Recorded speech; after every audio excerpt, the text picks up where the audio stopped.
कभी भी आपके घर में कभी भी पुत्री पैदा हो जाती है ना, तो कभी इस बात को लेकर के मत रोना कि मेरे घर में लड़की हो गई। महाराज, लड़की शक्ति का स्वरूप होती है। आप कभी पिता बीमार हो जाता है ना, तो बेटा कभी नहीं पूछता कि आपको पानी चाहिए, कि आपको क्या चाहिए। कभी पिता बीमार हो जाता है तो पिताजी के सर पर भी कपड़ा रखने वाली केवल बेटी होती है। पिता के दुख को समझने वाली केवल बेटी होती है, और बेटा नहीं होता। आप कभी बेटा बेटी को दोनों को मेले में लेकर के भी जाओगे ना, तो बेटा तुम्हारा बंदूक खरीदेगा और बेटी तुम्हारी गुड़िया खरीदेगी। बेटे की बंदूक हो सकता है अगले दिन टूट जाए, लेकिन बेटी की गुड़िया कमरे में सजी रखी मिलेगी। पिता इतना बेटी के लिए दौड़ता रहता है कि मेरी बेटी कैसे खुशी रहेगी जिस घर में जा रही है। और जिस दिन बेटी चली जाती है ना, तो महाराज को घर शमशान की तरह हो जाता है। उसे लगता है कि इस जंगल के सारे पशु पक्षी मर गए, इस घर में कोई रहा नहीं।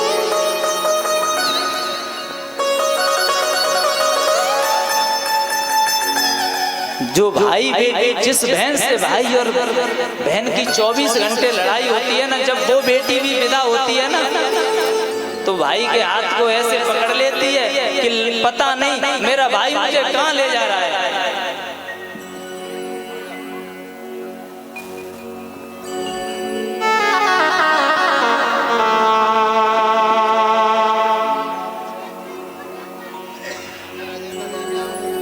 एक पिता की बेटी का विवाह हो रहा था। उसे लगा कि आज मेरी बेटी मेरे घर से चली जाएगी।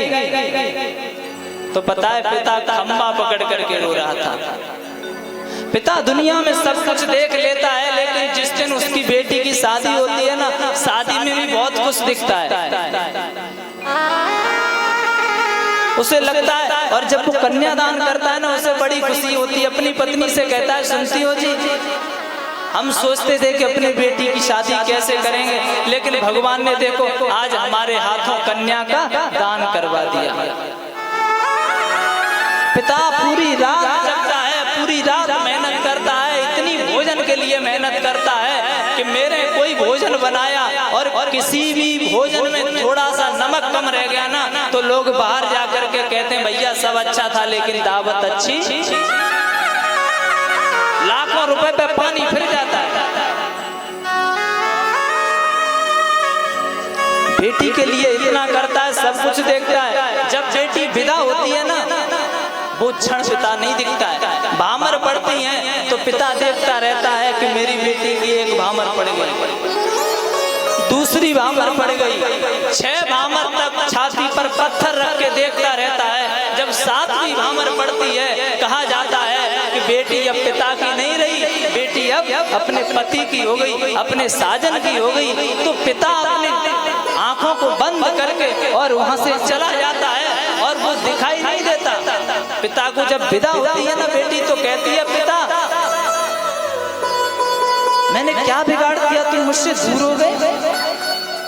अरे तुमने कभी पानी भी मांगा होगा ना, तो मैंने एक बार कहने से तुम्हें पानी दिया होगा, लेकिन आज मेरी विदा हो रही है तो तुम मेरे सामने नहीं आ रहे हो।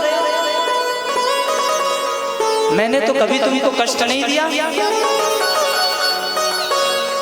भैया जिस बहन का पिता नहीं होता ना, वो माँ कैसे कितने कांटों में रह करके अपनी बेटी को पालती है, हजारों गिद्धों से कैसे रक्षा करती है। एक बेटी पर हजारों गिद्धों की नजर पड़ी रहती है। किसी की बहन बेटी को कितना सुरक्षित जीवन प्रदान करती है।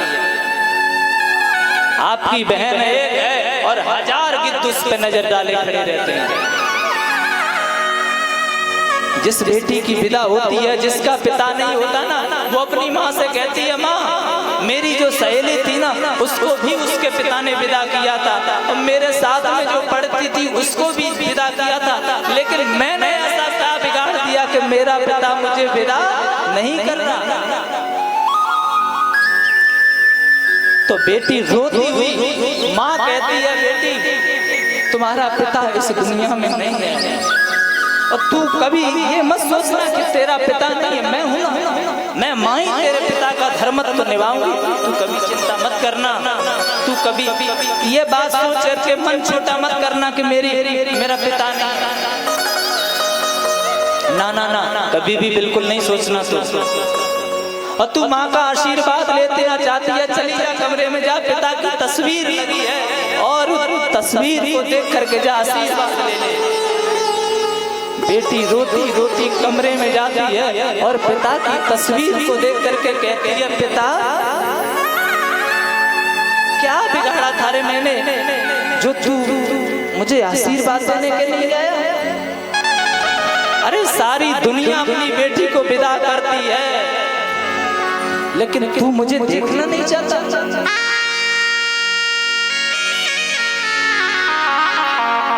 तस्वीर चिटक जाती है और उस तस्वीर से एक आवाज निकलती है, बेटी तू जा, जिस परिवार में रहे तुझे सुखी परिवार मिलेगा।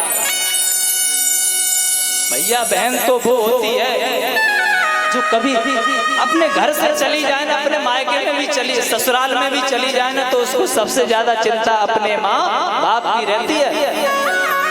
जो समझदार जो बहन बेटियां होती हैं, कभी ये नहीं चाहती कि मेरे परिवार में और ससुराल में कभी भी लड़ाई झगड़ा हो।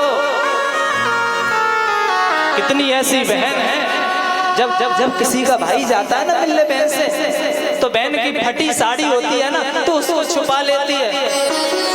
बर्तन धोती जा रही है, देखा भैया आ गया, फटी साड़ी छुपा ली, कहा भैया तू आगे बैठ बैठ बैठ। भैया कहता है बहन तुझे कोई कष्ट तो नहीं है, तुझे किसी बात की कमी तो नहीं है? तो बहन गरीबी में गुजरते हुए भी कह देती है, ना ना भैया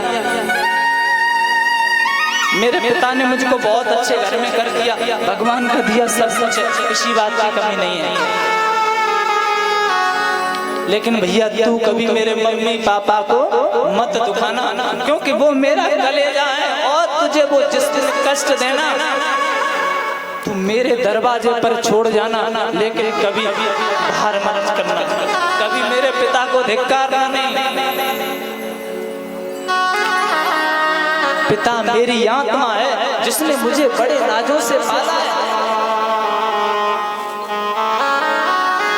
जिस बेटी का जिसकी माँ भी नहीं होती ना, कभी जिसका केवल पिता होता है, तब वो विदा होती है, तब उसके भी माँ से यही, पिता से यही शब्द होते हैं, पिता मैं तो अपने घर जा रही हूँ, लेकिन मैं जब तक रही मैंने तुमको अपने हाथ से रोटी करके खिलाई, मैंने हर बीमारी में तुम्हारा साथ दिया, लेकिन पिताजी मैं चली जाऊंगी फिर आप कैसे रहोगे?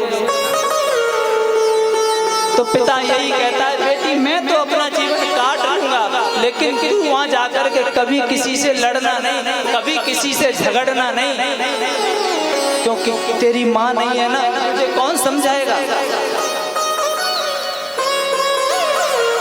मैं आपसे भी कहना चाहता हूँ, आपकी बेटी जब किसी के घर जाए तो उसको यही शिक्षा देना कि बेटी तू जिस घर में जा रही है उस सास को भी अपनी माँ समझना।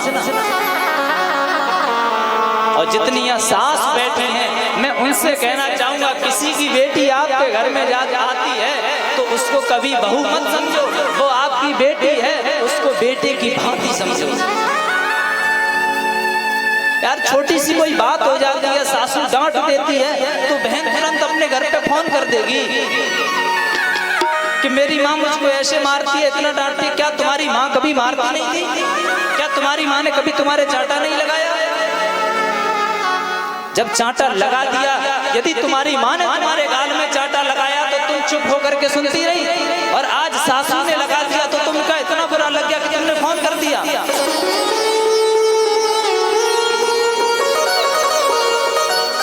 घर ऐसे नहीं चलते हैं। घर साहब एक रथ की तरह है, रथ कभी एक पहिए से नहीं चलता है, रथ के लिए दो पहिए होने चाहिए, तभी रथ जीवन रूपी रथ चल पाता है। जब आपकी बेटी, एक मैं सच्ची घटना बता रहा हूँ, आपने निटावली सुना है? करेल के पास में एक कोई बहन थी, उसकी ससुराल में लड़ाई हो गई सास से। उसने क्या किया कि अपने भैया को फोन कर दिया, भैया मेरी सास मुझे इतना गाली देती है, इतनी डांटती फटकारती है, मैं इस घर में नहीं रहूंगी।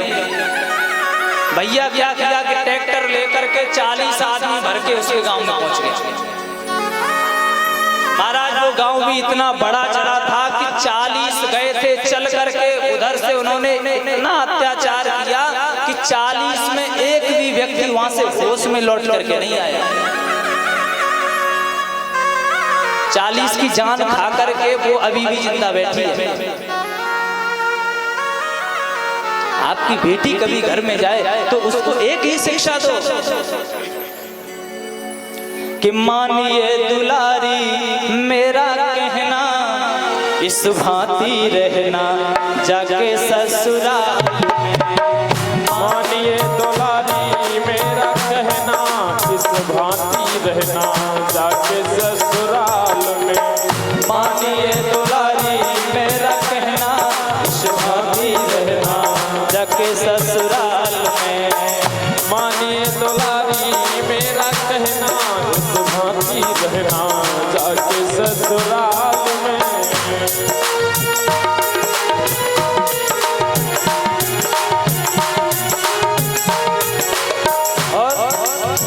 सब कुछ पड़ेगा बेटी सहना, पर कुछ मत कहना जाके ससुराल।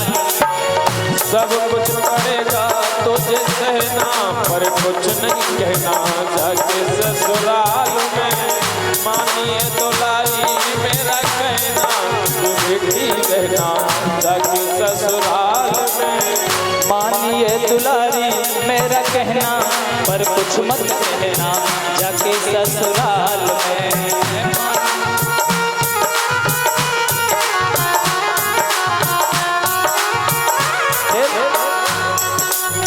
छोड़ के चली है बेटी बाबुल का अंगना, छोड़ के चली है बेटी बाबुल का अंगना।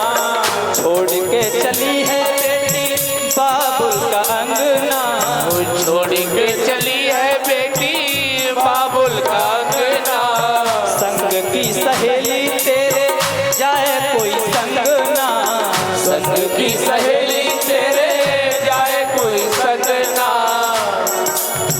अपने घर की आन बान रखना बेटी स्वाभिमान, अपने घर की आन बान रखना बेटी स्वाभिमान। बोलना मधुर जैसे मैना, हर कुछ मत कहना जाके ससुराल में। बोलना मधुर जैसे मैना, पर कुछ न कहना जाके ससुराल में।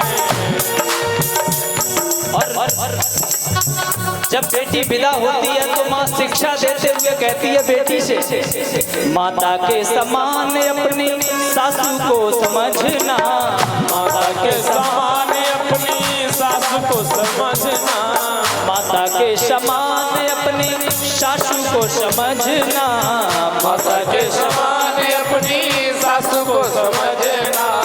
पिता के समान अपने ससुर जी को मानना। पिता के समान अपने ससुर जी को मानना। जेठानी का आदर करना, देवरानी से प्यार करना। जेठानी का आदर करना, देवरानी से प्यार करना।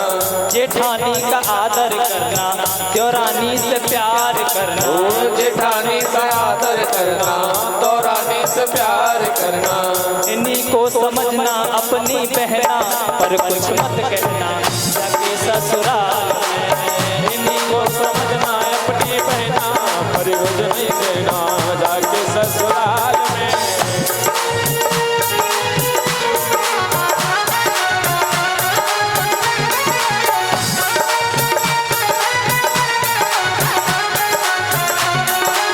और माँ समझाती है चिंता मत करना, कभी कभी तुम्हारी सासू तुम्हें डांट देगी।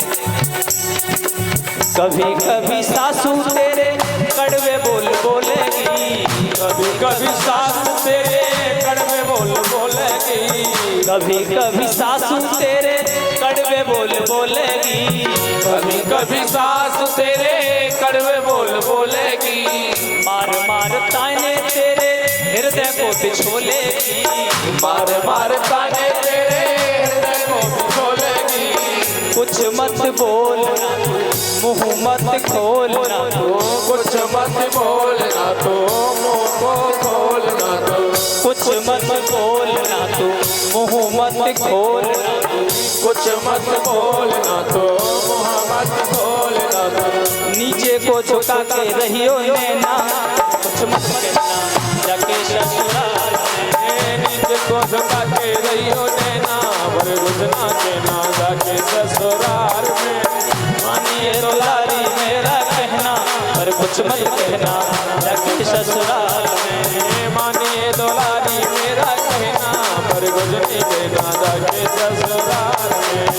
मानिए दुलारी मेरा कहना, पर कुछ नहीं कहना जाके ससुराल में। अपनी सासू और ससुर से हमेशा प्रेम की भाषा में बात करना।